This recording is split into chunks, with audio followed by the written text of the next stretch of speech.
Hey, everybody. So I just wanted to make sure, based on last week's pod, it was absolutely clear. I care about human rights. Many of you know my origin story, but for those of you that don't, I was born in a country that's no stranger to civil war and religious and political persecution. Growing up, my family and I felt those effects. It affected our safety. It's in part what led my family to file for refugee status and stay in Canada. So this is a real part of my lived experience. That said, I realized that what I said last week lacked empathy, particularly towards others who are dealing with persecution, in this case, the Uyghurs. And based on what I read this week, I think what's happening to them in Western China is a terrible situation.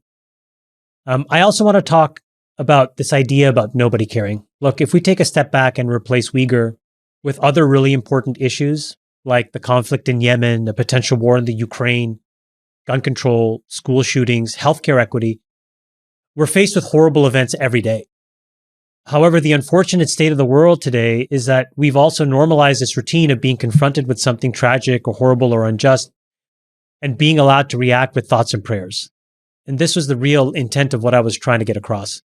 So when I talk about my line, it's not about whether something matters or not. It's about which issues, of all the important issues we face every day, where I have the expertise and I believe I have the ability to have a real impact, even if just by a little. For me, those areas happen to be climate change, life sciences, and deep tech. But just because this is where I spend my time, it's not to take away from any of the real work any of you are doing in other areas. And then lastly, I just wanted to explain to people who may be new to the pod because of last week, that this is a place where four of us, four friends, talk about a whole wide range of things. We explore our curiosities, we try to learn from each other, we challenge each other, but we've always done it in a really supportive space. And I hope you keep that in mind as you listen and watch going forward. And hopefully you can bring some of that to your own conversations. That's all I have to say. Well said. Sacks, I know you have something to say, but I'll say I got a lot of messages this past week after the show where, which I felt a little bit hurt by and mischaracterized, and maybe it was simply I said the wrong thing at the wrong time. And so I want to just be very clear about a couple of points, if I can take a minute. That's all right with you guys. Yeah, so I said, I just wanted to, I was going to actually send this out on Twitter, and I decided it was better just to address it on the pod. So to be clear, I strongly believe in and support absolute freedom of all people. And this means de facto, I strongly disagree with the suppression of free speech, denial of religious freedom, imprisonment, harm, capital punishment, slavery, and genocide. I thought this was obvious when we were having our conversation. I did not know I needed to be... So to be clear, you're not in favor of genocide. I'm not in favor of genocide. Okay. I'm not in favor of slavery or capital punishment or suppression of religious freedom. I thought this was obvious. The conversation I tried to have was the wrong conversation at the wrong time, which was to trying to talk about the broader China v. US narrative that is swelling and will continue to swell this decade. I think that the primary function of civilized society or any advanced social system is to take care of and protect those that cannot take care of or protect themselves. And this is usually done by government. But when government fails and government is in fact the oppressor, I think it is the responsibility of other governments and other peoples to step in and have a voice and to take action. And so that is kind of my moral framework. I think it's important. I don't deny any of the harm being done to the Uyghur population in China. I don't agree with it on a principled basis. And I don't think that what the Chinese government is doing is right. And the point that I was trying to make during our conversation was a very different one that I think got completely lost in the moment, which was really just about what's going on with the China-US narrative right now. I'm not pro-China. I'm also not anti-China. I am particularly interested in understanding the broader China-US dynamic and what it means for the world over the coming decade and decades. I think it's really important for us when we evaluate these things and to understand them, to not just take sides, but to understand the context in the broadest way possible. And that's why I am trying to get both sides and understand the mindset of the peoples that are involved in running these governments and the way that this world is going to evolve as this economic tension continues to mount. And so that's where I was trying to go. And I was just trying to highlight where I think everything is headed over the next decade or two, independent of what are obvious human rights issues going on. So let me just stop there and say thanks for letting me say that. But that was important for me to just be really clear on, because clearly I wasn't clear last week. So well, and I'll just add to what you said that I also thought it was implied that you care about these things and that you're not in favor of them. I didn't think that need to be spoken. Yeah. So I think it's nice that you're clarifying it, but I think any reasonable person would understand that if you care deeply as a vegan about factory farming, that you also care about humans and, genocide and torture or whatever issue. So I think it's like your statement is so obvious that I wonder if you even had to have made it, but I'm glad you did. Sacks? Okay, so I guess first I should say that what's happening to the Uyghurs in China is indefensible. You've got reports of upwards of 1 million, of these people being held in detention camps. There's reports of mass sterilization and rape. It's like ethnic cleansing over there. So that's absolutely wrong, and it's one of a growing list of issues that we have serious problems with China on, which include theft of our intellectual property, cyber espionage, the bullying of their neighbors, their crackdown on dissidents. The list goes on and on. I mean, I think we have to be clear-eyed about the challenge and the threat that China represents, and we've discussed that on this pod many times.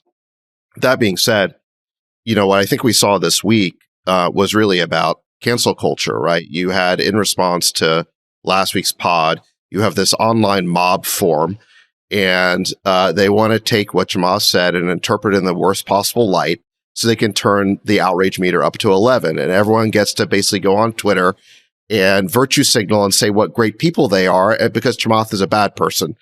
And I just want to speak to that issue. I mean, there's a huge amount of hypocrisy going on in that, because how many of the people who are tweeting their outrage and their denunciation of Chamath are doing it from a device made by forced labor in China, wearing their Nikes made by forced labor in China, on their way to Target to buy cheap goods made in China? How many of those people have actually lifted a finger in the real world to help the Uyghurs? How many of them have sacrificed an economic benefit in any way? And so when Chamath said nobody cares, I thought it was a really startling statement by him. But if you define caring as doing something more than just virtue signaling and expressing your feelings, as actually making a sacrifice or taking a risk in the real world, I thought he was frankly telling us a very uncomfortable truth. We haven't really, most of us, done anything. And in that sense, I think the reason why his comments hit such a nerve, I don't think you get the kind of pile-on that we got unless he's saying something that's hitting a nerve. And I think the thing that he exposed is that we're not really doing more than virtue signaling on this issue. And then came all the hypocrites. You've got the NBA denouncing him, issuing a statement. What have they done? I mean, when Daryl Morey spoke up on behalf of the protesters in Hong Kong, the NBA shut down and sanctioned him. And, LeBron James said he was uneducated. Actually, I think Daryl Morey was pretty educated about what was going on. So you've got those hypocrites. You got the White House issuing a statement disavowing Chamath. But Hunter Biden went over to China to manage billions of dollars for them and profited by his business dealings over there. So there are a bunch of hypocrites. And the list goes on and on. And so, I think that in order for the mob to summon the outrage that it summons, it requires them to, I would say, first, put the worst possible light on what Chamath is saying and to ignore, I'd say, the fundamental truth of it. And second, to engage in this massive hypocrisy. And that is the way that cancel culture operates. And I don't think we should buy into it. So I appreciate what Chamath said. I think he's clarifying his remarks. He's showing that he does care and he does have empathy, as we all should. But I think there was a fundamental truth in what Chamath said last week. And that is what people are so uncomfortable with.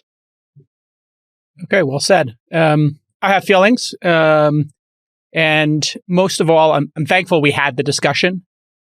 The goal of this pod, I think what makes it special and why y'all who are listening come here every week is because we're going to be honest with you and we're going to tackle these hard discussions. And I think Friedberg's comments and Sacks's comments really explain that and what our intent here is. And human rights is one of the hardest issues to discuss. That's why you don't hear it being discussed. And there are not easy answers. And I think, I was challenged by my besties on the episode, and their questions and their challenges were absolutely critical. Yes, how can we care about one group of people when the people in our backyard we're not caring about? Are we going to invade countries? These are very nuanced, difficult questions, but we must have this discussion. And if we try to cancel people with a 20-second clip that looks completely different, if you look at the 2-minute clip or you take the time to have a 40-minute listen of the whole segment, you get a totally different picture. And I think it's very important to raise awareness about human rights. And it is an issue that I have been passionate about my whole life. And I'm not trying to virtue signal or score any points here.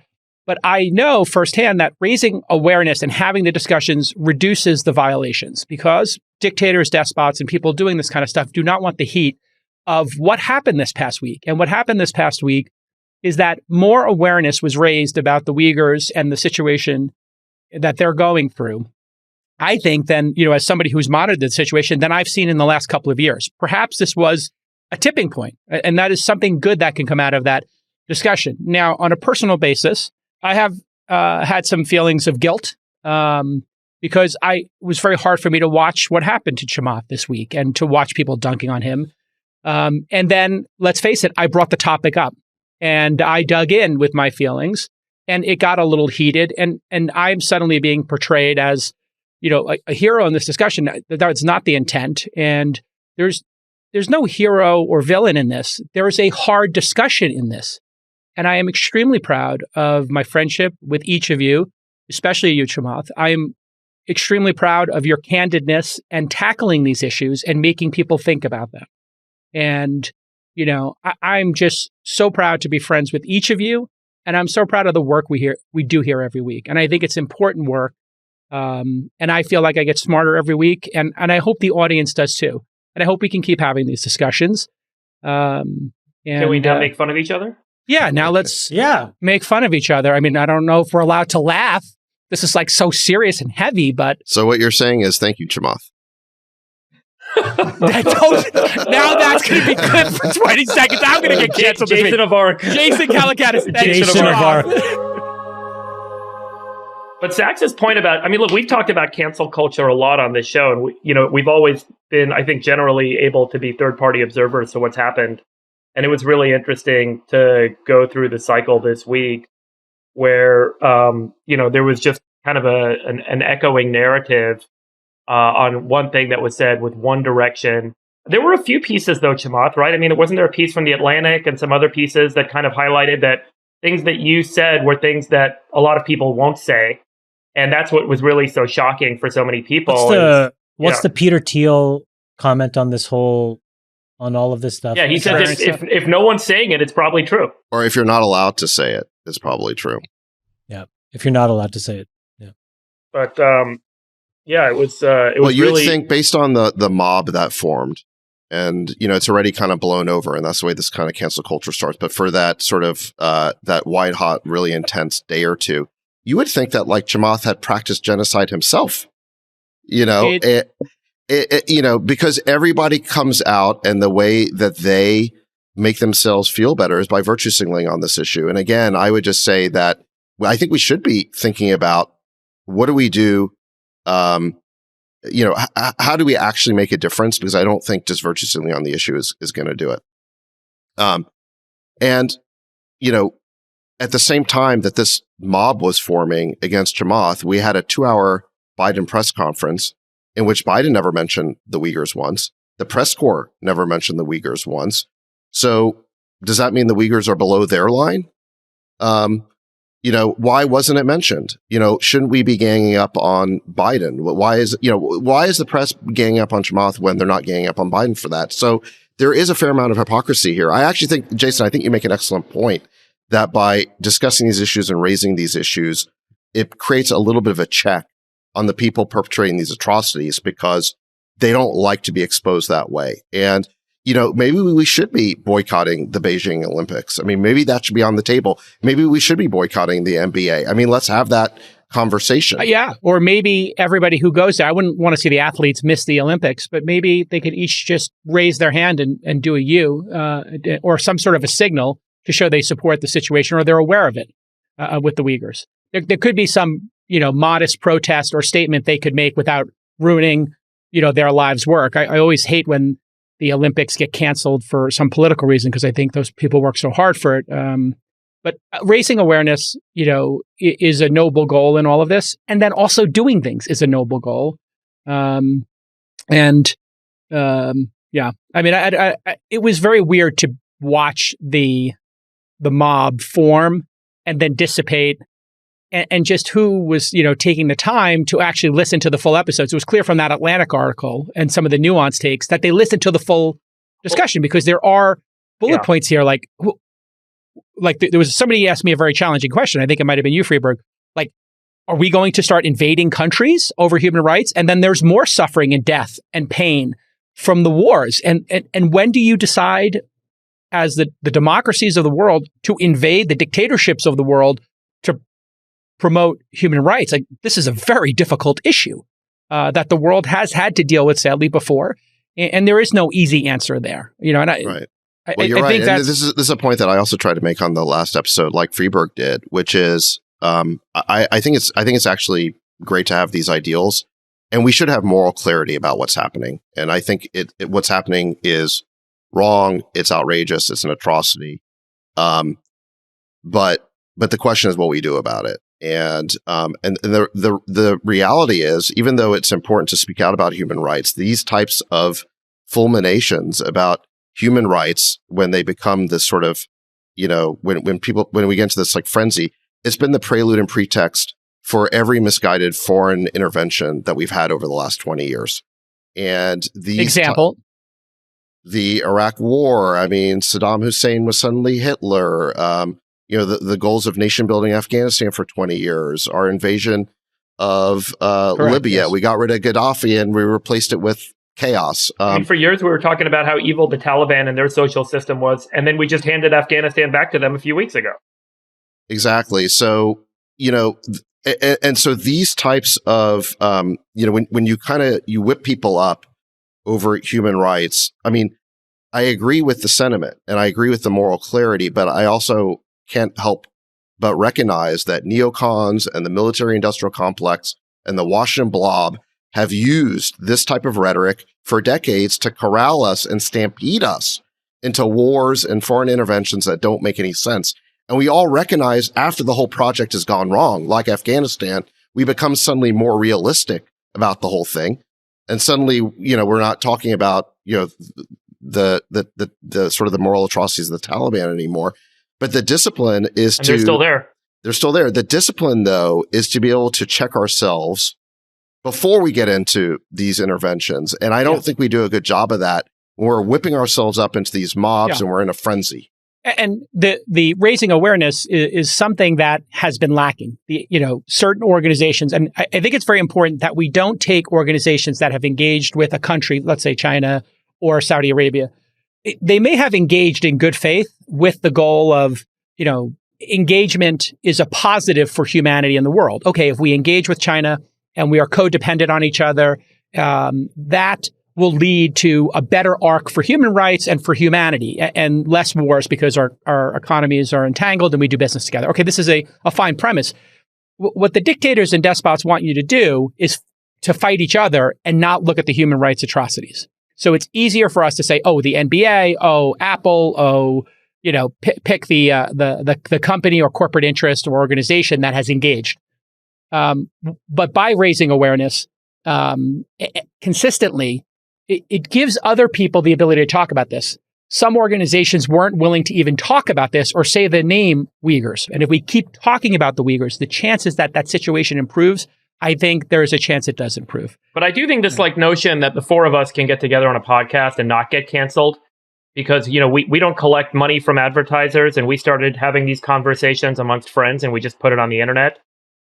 First of all, it's a great kind of reflection of what you can do in the United States with the freedom of speech that we have, and we can just put this on the internet and anyone can watch it around the world. I don't know how many people are watching it, but mostly freedom of speech. Mostly freedom of speech. Mostly.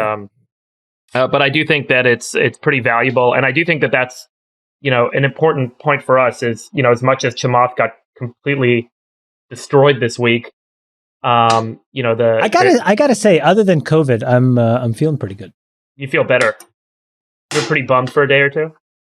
I mean, I think the COVID thing was scary because 4 of my 5 kids got it. So I was just like, oh my God. That's terrible. How's everyone doing, by the way? I'll be very honest with you. So between both houses, mine and my ex-wife's, 4 of the 5 kids got it. Our nanny got it. Nat did not, and the youngest baby did not. There's a real difference between in my house how the boys experienced COVID and how the girls experienced COVID. Quite honestly, we've expressed certain symptoms, specifically a really bad sore throat and a cough, that the girls in our house did not. The girls had more intestinal issues. The boys roughly did not. So it all manifested kind of in odd ways. But oh my God, I mean, what a pain in the ass. Well, to be going through that and then also like monitoring Twitter and inbound, your phone must have been blowing up. I wasn't doing any of that. Okay, Jason, start the pod. Let's go. All right. Well, okay, everybody. Welcome to the All In Podcast with us. The Sultan of Science, who's got a new startup he launched. We'll hear about that later in the show. The Rain Man himself. And, dare I say, the dictator, Chamath Palihapitiya. I was like, guys, yeah, it's not like we didn't warn you. We counted 63 episodes. We called him the dictator. This was bound to happen. Let's start the show, everybody. You guys were like, after 20 years of friendship, it's like, I don't know, the list is like 9,000 items long. I was like, yeah, if you're going to cancel him, we got a long list here. All right.